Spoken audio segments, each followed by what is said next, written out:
Les limites de l'homme, c'est celles qui se fixent avec son intellect. Il y a comme ça un dicton qui dit « L'intellect, c'est les limites ». Un jour, le Baal Shem Tov était en voyage avec ses chassidim, quand tout à coup, un de ses chassidim a eu soif. Le Baal Shem Tov lui a dit « Si vraiment tu as foi en Dieu, tu as la confiance en Dieu que Dieu peut t'apporter à boire dans quelques mètres, eh bien, il t'apportera à boire. » Les chassidim sont perplexes. Ils marchent quelques mètres, et là apparaît sur leur chemin un homme qui est à la recherche de ces 3 chevaux qui ont disparu depuis quelques jours. Depuis 3 jours. Il lui demande est-ce qu'il a peut-être un peu d'eau à boire, et bien sûr il leur donne à boire. Ils avancent un petit peu, ils demandent les élèves au Baal Shem Tov, mais comment est-ce que c'est possible? C'est sûr que c'est Dieu qui a entendu ma demande, et qui me l'a apporté, cet homme-là qui m'a donné à boire. Mais la question que j'ai, c'est pourquoi est-ce que cet homme-là cherche ses chevaux depuis 3 jours? Pourquoi est-ce que Dieu n'a pas fait en sorte qu'il cherche tout simplement sa route avec une gourde d'eau? Et le Baal Shem Tov lui a dit comme ça. Dieu savait très bien que si tu avais la possibilité de croire en lui, eh bien cela fait déjà 3 jours qu'il a tout mis en route pour que maintenant tu puisses avoir de quoi boire. Autrement dit, la foi que tu as, le fait que tu sortes de tes limites, elle change complètement les limites de tout. Boker Tov les Koulam, bonjour à toutes et à tous, je suis infiniment heureux de vous retrouver dans cette magnifique matinée que Dieu nous offre sur la terre. J'espère que vous allez bien. Je vous invite à partager, liker, commenter cette publication afin que nous soyons encore et toujours plus à étudier cette sainte Torah. Et par cela, Mashiach arrivera. Nous étudions aujourd'hui pour l'élévation de l'âme de Tzion Raphaël Shlomo Ben Yosef, les Ilui Nishmato. Ce cours est offert par sa famille, donc ce soit une source bénédiction pour toute sa famille et tous ses proches. Juste après ces quelques notes de Nigun, nous développerons notre Tanya du jour. Marshavot tovot ilila ya ma ya diborim tovim ya ma ya da ya ma ya ay da la ya ay da la ya ma ya ma ya ey marshavot tovot da ya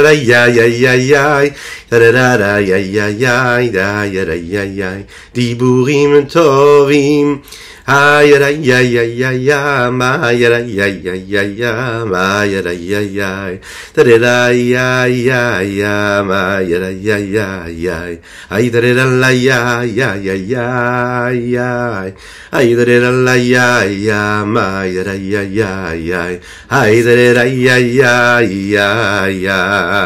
ay. Nous allons parler aujourd'hui de Yehuda Ila Yehuda Tata, ce que nous avons un petit peu entamé hier dans notre Tanya du jour. Yehuda Ila, c'est l'union suprême, Yehuda Tata, l'union inférieure. On va rentrer un petit peu plus sur les détails de ce qu'elle constitue cette union suprême ou cette union inférieure. 2 points de regard.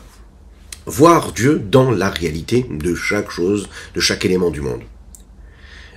Si je regarde les choses en fonction des 6 premières midotes, ou si je les regarde avec les lunettes de la dernière mida, qui est celle de Malchut. Ok? Les 6 premières séphirotes, c'est donc les 6 premières midotes, des midotes. Nous ne parlons pas des 3 intellectuels, les 3 émotionnels, ce que nous appelons Chesed, Gvura, Tiferet, Netzach, Od, Yesod, et la dernière, la 7e, qui est Malchut. Si je regarde à travers les lunettes de Chesed, Gvura, Tiferet, Netzach, Od, Yesod, et non Malchut, alors apparemment, ici, le dévoilement d'Akadosh Baruch Hu m'apparaît selon une certaine façon. C'est-à-dire, ce qui dépasse le monde, l'infini du monde. Et donc, ce qui dépasse automatiquement l'infini, le côté éternel, au-delà de l'espace, au-delà du temps, et au-delà de l'homme, de l'être. Vous vous souvenez, hier, on a développé les 3 dimensions. Le temps, l'espace et l'être. Si je regarde en fonction du nom d'Akadosh Baruch Hu, Aleph Dalet Nun Yun, à ce moment-là, c'est la Mida de Malchut qui se révèle. Et si c'est à travers la Séphira de Malchut, alors à ce moment-là, il y a un sens à ce monde-là. Et il y a un sens dans ce monde-là, c'est-à-dire à travers ces 3 dimensions, les dimensions de l'espace, les dimensions du temps et les dimensions de l'être. A priori, ça peut être contradictoire. Et a priori, il n'y a aucun lien entre les deux. C'est deux façons de voir les choses. Ou bien je suis dans le monde, et donc dans le monde, il y a une forme de réalité et d'indépendance et de limite, ou bien je suis à l'extérieur du monde, et là le monde n'a pas du tout d'importance, et n'a pas du tout de réelle limite. La Kabbalah vient me dire que, de la même manière que nous avons enseigné ensemble, et nous avons développé ensemble que Shema Israël, Hashem Elokeinu, Hashem Echad. Shema Israël, écoute Israël, Havaye Elokeinu, Hashem Elokeinu, le nom de Yud Ke Vav Ke, celui qui dépasse la nature et les limites du monde. Et le nom de Elokeinu, Elohim qui est lui, nous l'avons dit, valeur numérique 86, la nature, le monde dans ses limites. Hashem Echad, c'est un seul Dieu. Cette dimension d'infini et la dimension des limites du monde, c'est une seule chose. C'est ce qu'on s'évertue à faire à chaque fois, cette union qu'on crée. Cette unicité que l'on crée à chaque fois qu'on fait une bénédiction, par exemple. La Kabbalah vient me dire, sache que tout va bien. Que tu peux relier ces deux mondes-là qui te paraissent en réalité contradictoires.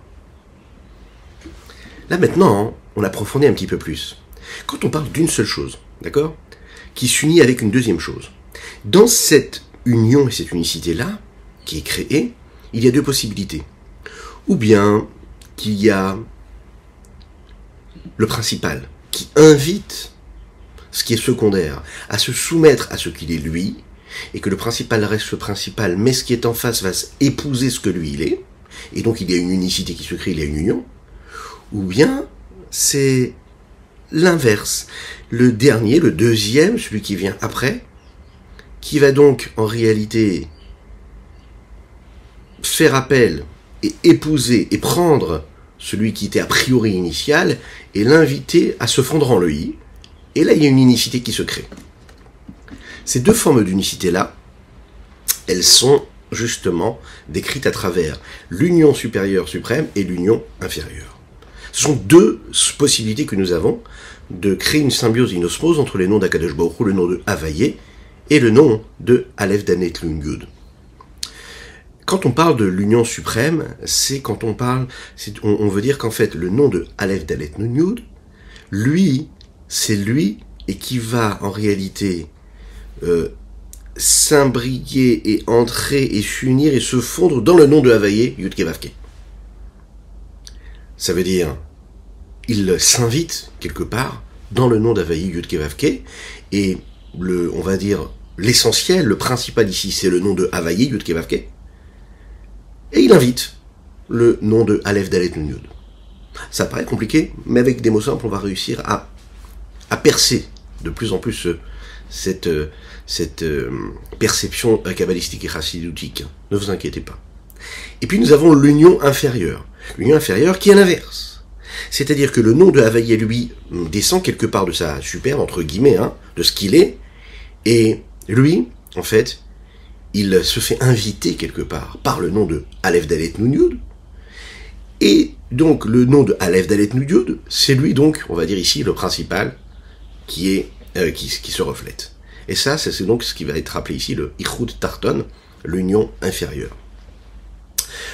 Cette unicité qui est créée entre les deux mondes, entre les deux noms, le nom de Havaye et le nom de Aleph Dalet Nun Yud, s'exprime concrètement dans les 4 lettres du nom de Havaye, Yud Ke Vav Ke.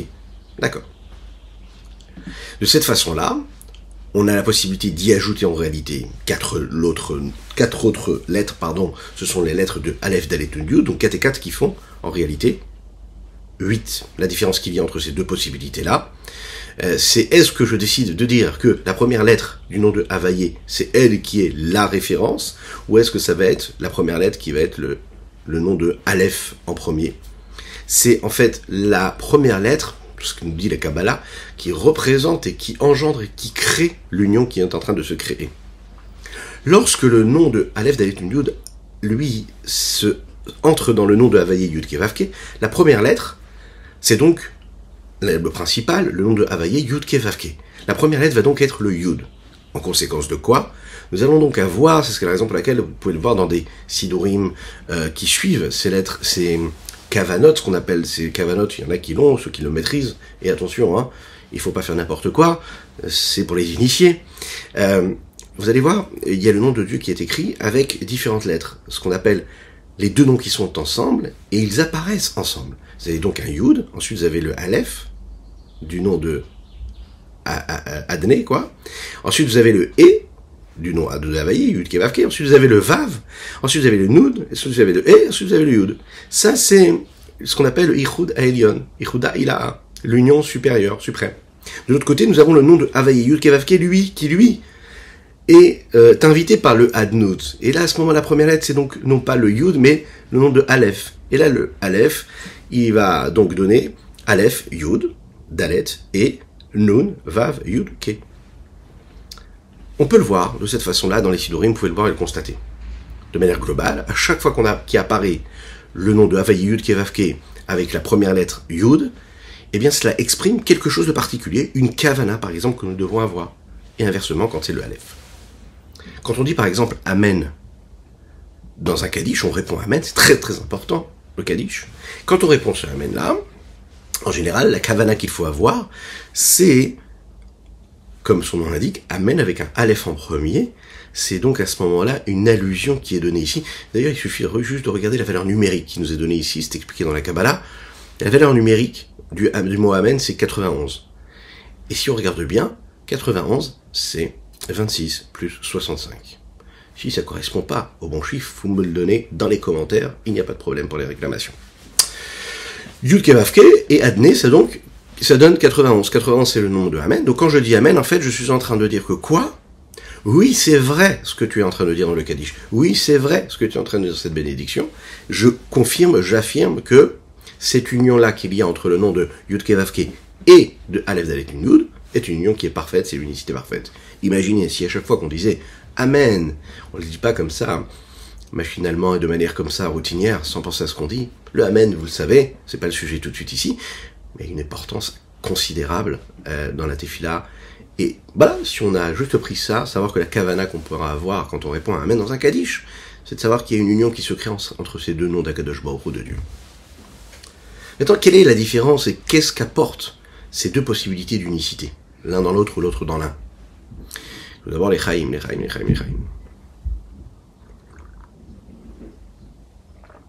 Je vous rappelle qu'il est très important de partager et de liker, de commenter et de vous abonner aux différentes chaînes de ce cours.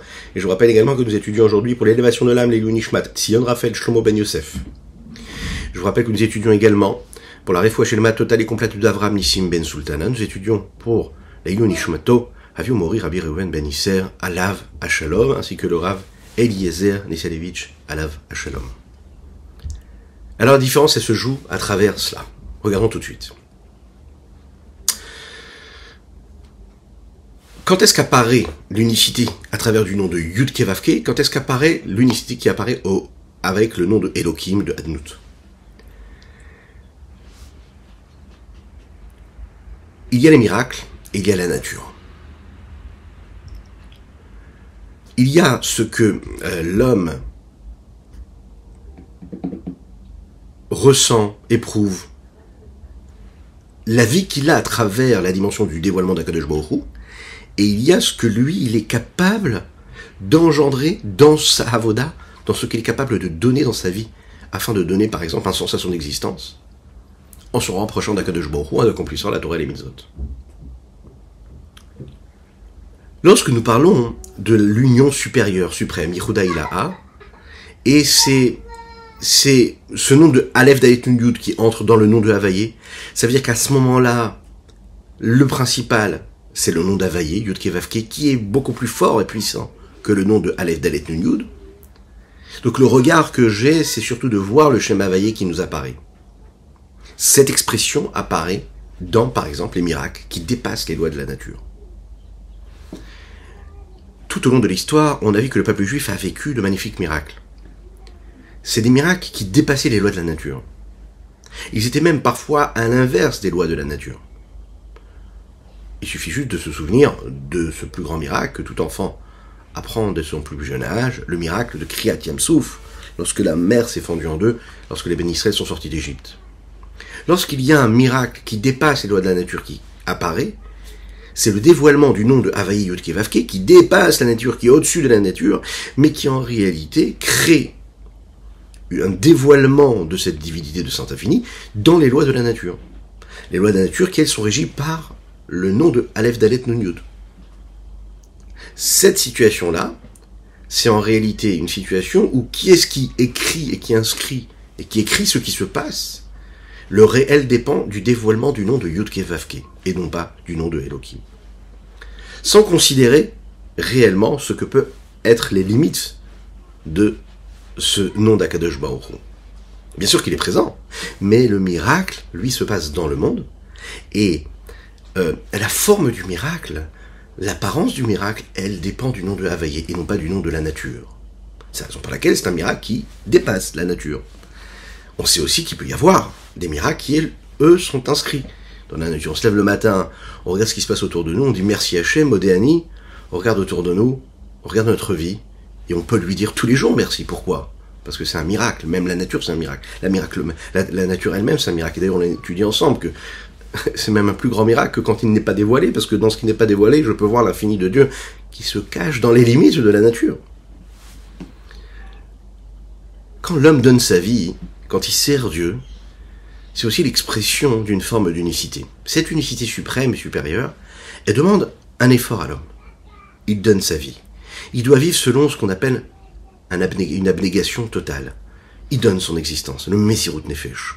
Je n'existe que parce que je suis en train de faire ce que Dieu me demande. J'accomplis sa volonté.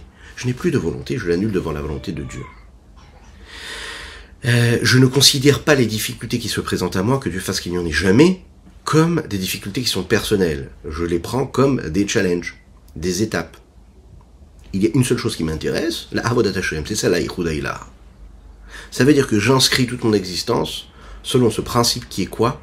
Mon but à moi, mon objectif, c'est de créer une unicité supérieure, suprême, sur Terre. Dans le service de l'homme, dans ce que l'homme fait, dans sa vie de tous les jours, à ce moment-là, il est prêt à chaque instant à donner tout pour Dieu. Il est capable de donner de l'argent, capable de donner ses biens, il est capable de donner sa vie véritablement pour la volonté d'Akadosh Baruch Hu de Dieu. À la lumière de quoi on peut comprendre pourquoi est-ce que les tzadikim, eux, on l'a expliqué un petit peu hier, ont cette possibilité-là de faire des miracles. Un tzadik qui, lui, a réussi à faire ce travail-là, servir Dieu en donnant sa vie. Donc il dépasse les lois de la nature, il a un niveau de spiritualité qui dépasse les lois de la nature.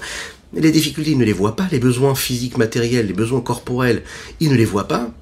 Les limites de ce corps et de ce monde qui l'entoure, eh bien, à aucun moment ne l'empêchent de se détacher, de dépasser et de passer complètement au-dessus de toutes les limites que le monde peut lui imposer.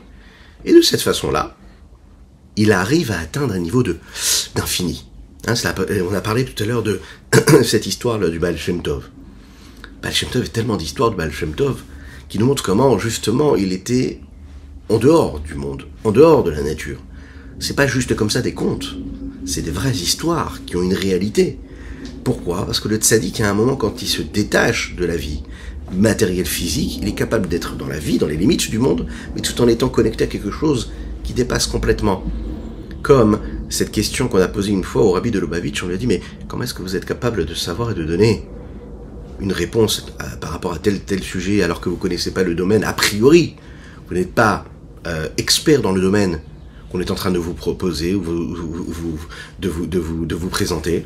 Et le rabbi de Lubavitch répondait, quand on est connecté à la personne, quand on est connecté à la source de Dieu, celui qui initie en fait, qui engendre tout ce qui peut se passer dans le monde, eh bien peu importe ce qui se passe sous cette forme-là, sous une forme médicale, scientifique, intellectuelle, philosophique, ce que l'on veut, c'est la source. Et cette source-là, quand on est connecté à cette source-là, eh bien on régit en fait, on est capable de percevoir tout ce qui va se passer ensuite. Ça c'est sûr. Quand on regarde les choses avec les lunettes de la Torah, on a une interprétation qui est totalement différente. C'est ce que le fait le tzaddik. L'chaim.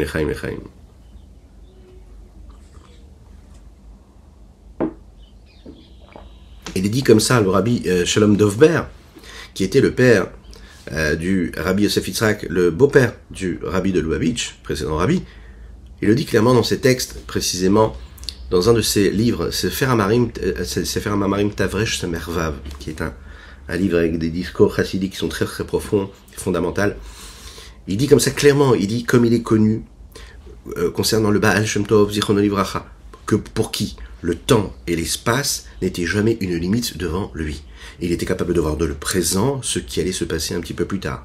Il était capable de voir déjà ce qui avait eu lieu, ou ce qui allait avoir lieu, ce qui était en train d'avoir lieu au même moment. En étant ici, il savait ce qui se passait ailleurs, le Baal Shem Tov. Pourquoi? Parce que dès l'instant où il avait réussi à dévoiler la dimension de l'infini de Dieu, dans cette union suprême et supérieure, dans son existence, dans les limites de la nature, il était capable de sortir de ces limites de temps et d'espace. Ça, c'était le niveau qu'il avait, le Baal Shem Tov.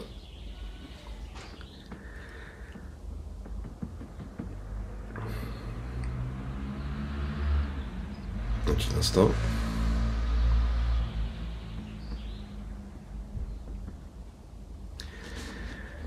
Le Tzemar Tzedek, lui, en parle dans le Derech Mitzvotecha, un livre de base aussi de la Chassidut. Le Tzemar Tzedek, qui lui était le petit-fils de Rabbi Shimon Zalman de Liadi, l'auteur du Tanya que nous étudions par la grâce de Dieu, et il le dit comme ça. Il dit un jour, le Baal Shem Tov a écrit à son beau-père, le Rabbi Gershon de Kitov, qui lui est monté en Eretz Israël. Il lui a écrit comme ça, il lui a dit, j'ai vu qu'on avait jugé quelque chose, dans le ciel j'ai vu, qu'on avait jugé, on avait jugé ton comportement, et on avait jugé que tu ne devais plus continuer à vivre, que Dieu nous en préserve. Pourquoi? Parce que tu avais été à l'inverse de la volonté d'un autre maître. Mais, en fin de compte, on a décidé non pas que tu ne cesserais de vivre, mais que pendant 1 mois tu perdrais la vue, que Dieu nous en préserve. Et il y a un principe qui dit que celui qui perd la vue, il est considéré comme non-vivant, parce qu'à ce moment-là précis, il n'est pas capable de voir ce qui se passe. C'est une image. C'est la raison pour laquelle le Baal Shem Tov lui a écrit comme ça, il lui a dit, c'est ce que tu vas vivre. Le beau-frère, il reçoit ça, son beau-frère, il reçoit ça.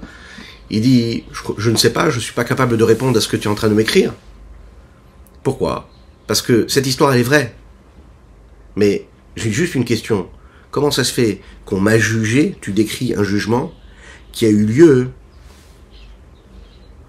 avant que la chose se soit passée?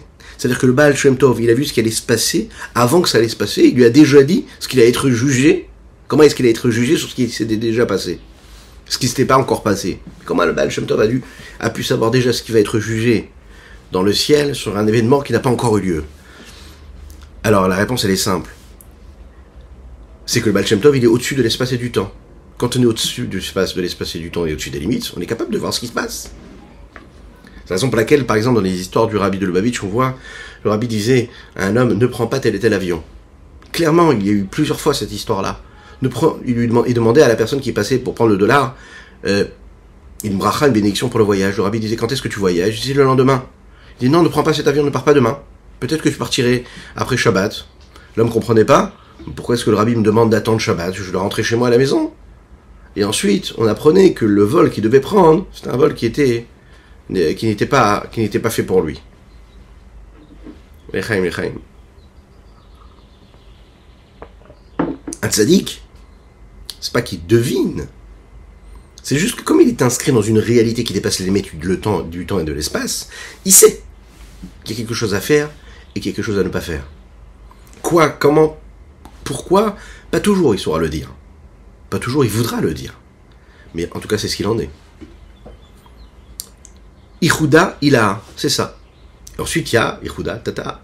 On raconte comme ça qu'il y a un homme qui est venu et qui était dans la ville de Kotsk. Vous connaissez la ville de Kotsk? La ville de Kotsk, qui est bien sûr, on en parle souvent quand on parle de Rabbi Menachem Mendel de Kotsk. Vous vous souvenez, c'est celui qui a dit que si je suis moi parce que je suis, si je suis moi parce que je suis, si je suis moi parce que toi tu es toi, et que toi tu es toi parce que moi je suis moi, alors toi tu n'es pas toi, et moi je ne suis pas moi. Mais si je suis moi parce que je suis moi, et toi tu es toi parce que tu es toi, alors je suis moi, et toi tu es toi.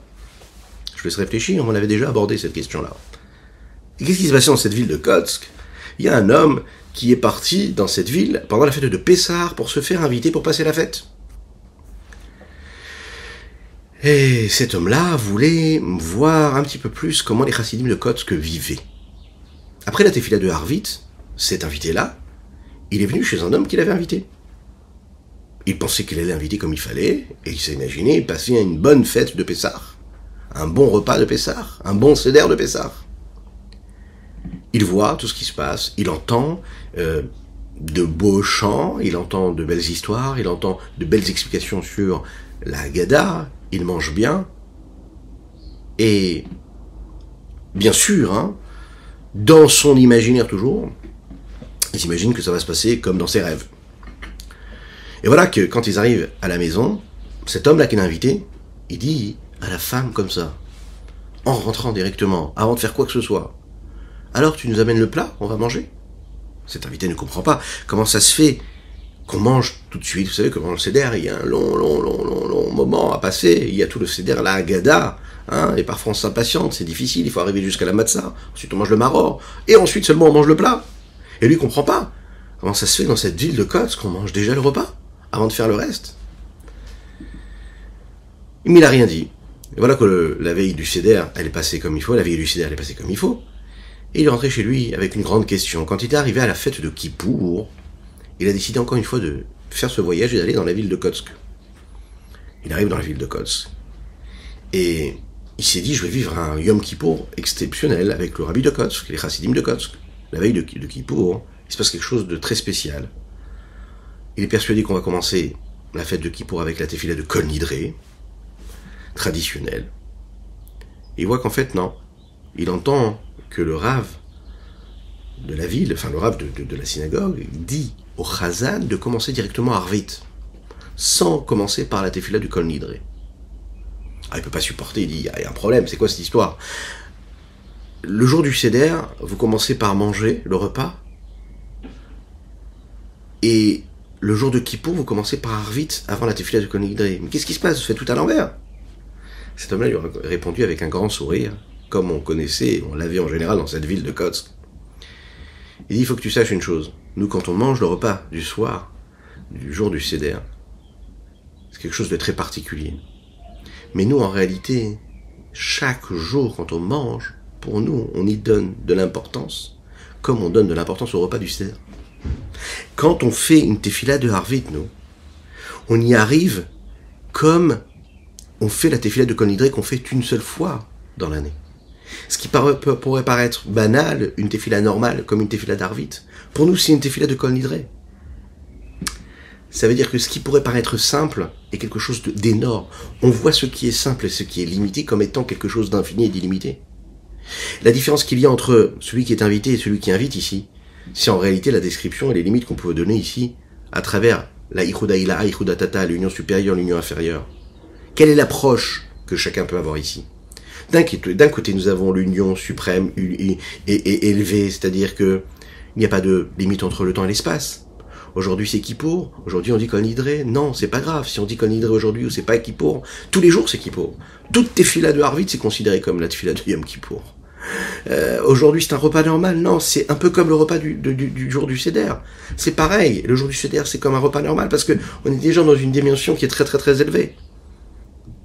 Mais celui qui regarde les choses selon un regard qui est une union inférieure, donc à ce moment-là, il y a une différence entre le temps et l'espace, il y a des évolutions et il y a des chutes, des fois on monte, des fois on descend. Alors à ce moment-là, on ne peut pas donner comme ça un seul niveau à tous les temps et à toutes les considérations, à savoir une considération de sainteté, une considération de quelque chose de profane. Tous les temps ne sont plus les mêmes.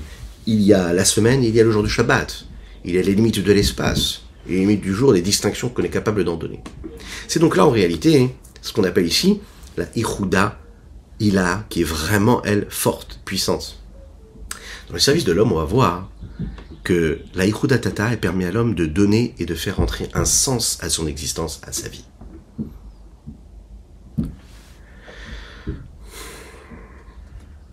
On ne se détache pas du monde. On continue à évoluer dans notre existence, peu importe le métier que nous faisons.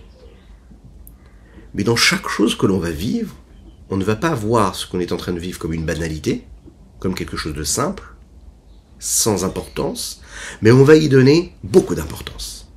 La seule chose qu'on va faire, c'est qu'on va se dire, comment dans ce moment de vie, comment dans cet espace, je vais y faire entrer de la sainteté pure et simple. La Torah, elle donne de l'importance à chaque chose. Elle donne de l'importance à la dimension du temps et de l'espace. Elle me donne aussi le code, la Torah. Un juif, il doit étudier. Un homme, il peut étudier la Torah pendant toute sa vie. Il peut être né dans une famille religieuse. Parfois pas. Il peut avoir découvert la Torah sur le tard. Et parfois se perdre dans les méandres de la vie. Et il peut se perdre dans les habitudes et les coutumes. et à un moment s'égarer, chas v'shalom, que Dieu nous en préserve. Ne pas faire ce qu'il doit faire. Se perdre, perdre le goût, perdre la joie de tout ce qu'il est en train de faire. Ne plus comprendre comment il est connecté à Dieu, ne plus avoir la passion, le feu qu'il avait quand il était plus jeune, ou quand il a découvert la Torah, qu'il a fait Teshuva par exemple. La raison, elle est seule et elle est unique. C'est que tu as oublié comment faire rentrer de la kedusha, de la sainteté dans ta vie de tous les jours. Un juif, il doit être obsédé par cela. Comment est-ce que dans mon quotidien, je suis en train de faire rentrer de la sainteté? C'est la seule chose qui doit l'intéresser. Dans les courses que je suis en train de faire, dans le travail que je fais, dans mon rapport avec les autres, dans mes occupations de la vie de tous les jours, dans l'éducation de mes enfants, dans le couple que je suis en train de bâtir tous les jours. Elle est où la sainteté? Est-ce que je suis en train de créer de la sainteté ou pas?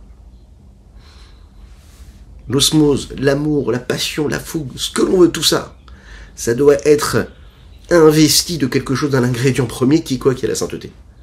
Alors parfois on n'a plus cette sainteté. On la trouve pas, on ne sait pas comment l'avoir. La raison, elle est unique. Parce qu'on a perdu la connexion à l'étude de la Torah. Un homme qui étudie la Torah, il se rappelle de l'importance des choses. Elle lui donne cette importance qui lui permet justement d'inscrire dans le temps et dans l'espace, dans les limites, justement, l'infini du temps et de l'espace. Il y a une limite, il y a mon temps, il y a par exemple des années où on a droit de cultiver la terre, et la 7e qu'on n'a pas droit de cultiver la terre. La 7e, j'y fais entrer dans le temps une sanctification. Il y a les 6 jours de la semaine, et il y a le 7e. Il y a les 6 jours de la semaine, il y a le jour du Shabbat. Mais les 6 jours de la semaine, je dois les sanctifier par la sainteté du jour du Shabbat. Il y a une importance à donner aux instants, aux minutes, aux secondes. Il y a ce moment-là où c'est le moment où je dois prier, ce moment où j'ai plus le droit de prier.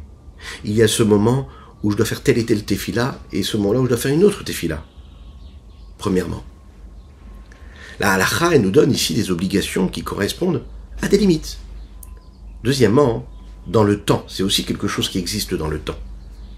Il y a une importance à donner aux limites, par exemple, excusez-moi, le temps, on vient de le voir, les espaces. En Eretz Israël, il y a des lois. En dehors d'Eretz Israël, il y a d'autres lois. Il y a des mitzvot, par exemple, qu'on appelle les mitzvot atluyot va'aretz, des mitzvot qu'on doit accomplir uniquement quand on habite la terre d'Eretz Israël, et des mitzvot qu'on n'a pas besoin d'accomplir quand on est à l'extérieur d'Eretz Israël. Il y a des mitzvot qui concernent Yerushalayim, il y a des mitzvot qui concernent un autre espace que Yerushalayim. Il y a une différence, par exemple, quand on est même à Yerushalayim elle-même, avec Yerushalayim de manière globale, le Beit HaMikdash, encore plus précisément, et puis le Kodesh HaKodeshim, le Saint des Saints, qui était dans ce Beit HaMikdash qui, lui, est dans Yerushalayim. Donc chacun, en fait, a sa force et a sa puissance, et les limites de l'espace aussi indiquent et donnent quelque chose. La Torah, elle nous dit aussi que, par exemple, vous savez, dans les limites, on sait que le loulav doit mesurer une certaine limite. Okay, quand on boit, on fait le kidouche, eh bien, le vin qu'on va boire doit avoir une certaine mesure aussi. La vie, elle est faite que de ces mesures aussi. La halakha, elle est très méticuleuse. La notion de limite, elle fait partie justement de l'accomplissement de cette Torah et de ces mitzvot-là. Donc on voit comment, déjà dans l'espace, dans le temps bien sûr, et aussi dans la troisième dimension que nous avons développée, qui est celle de l'homme, des êtres. La halakha par exemple, elle fait des différences entre les gens, entre les personnes. Les nations du monde, ce ne sont pas le peuple juif. Le peuple juif, c'est pas les nations du monde. Chacun, il a quelque chose à apporter. Chacun, il est là pour quelque chose. Par exemple, la halakha nous dit que les nations du monde doivent accomplir ce que nous appelons les Sheva Mitzvot Bene Noach, les 7 lois noachides. Un juif doit se marier avec un autre juif. C'est pas de la ségrégation du tout, hein. C'est juste, chacun a sa mission ici-bas sur Terre. Les missions qu'un juif il a à accomplir, c'est les 613 mitzvot. À travers le peuple juif, dans ce peuple juif, à travers les personnes, il y a des différences. Il y a le Kohen, il y a le Lévi, il y a le Israël. Il y a une différence aussi entre les hommes et les femmes. On va même pas rentrer dans ce sujet-là, dans le monde dans lequel on vit complètement fou, qui part dans tous les sens, où justement on veut effacer les distinctions. Il y a des différences, et la richesse est dans les différences. Il y a un homme, et il y a une femme. Chacun a son rôle. Le monde est régi par cela. Dès l'instant où on veut faire tomber ces séparations, ces différences, alors plus personne n'est personne. C'est la raison pour laquelle on vit dans une atmosphère où plus personne n'est personne. Si on regarde les choses de manière beaucoup plus globale, il faut y entrer, y immiscer de la sainteté dans chaque, et du sens en vérité, dans tous les domaines de notre existence. Dans le couple, dans le travail, dans la culture, dans la technologie, dans le travail, dans nos relations humaines. La Kedusha, elle doit aller partout. Et donc, de cette façon-là, je dévoile comment dans chaque créature et dans chaque être, il y a l'expression, par cette sainteté-là, de l'honneur et de la présence d'Akadosh Baruch Hu, de Dieu, ici-bas sur terre. Et c'est ça notre job. Dans les mots, et on conclut. Bien qu'Akadosh Baruch Hu, que Dieu soit au-dessus du temps et de l'espace. Il est aussi dans l'espace et dans le temps, dans les limites du temps. Pourquoi?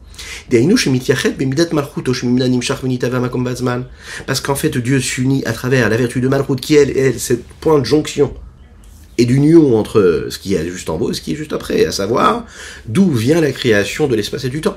C'est ce que nous appelons Ichuda Tata'a, l'union inférieure. Shiluv Havaya Badnut Baruchu, c'est le nom de Havaye qui lui rentre dans le nom de Adnut. Ça veut dire que l'essentiel ici, ça va être quoi? Le nom de Aleph Daletun Yud, et le Shem Havaye, lui, l'épouse.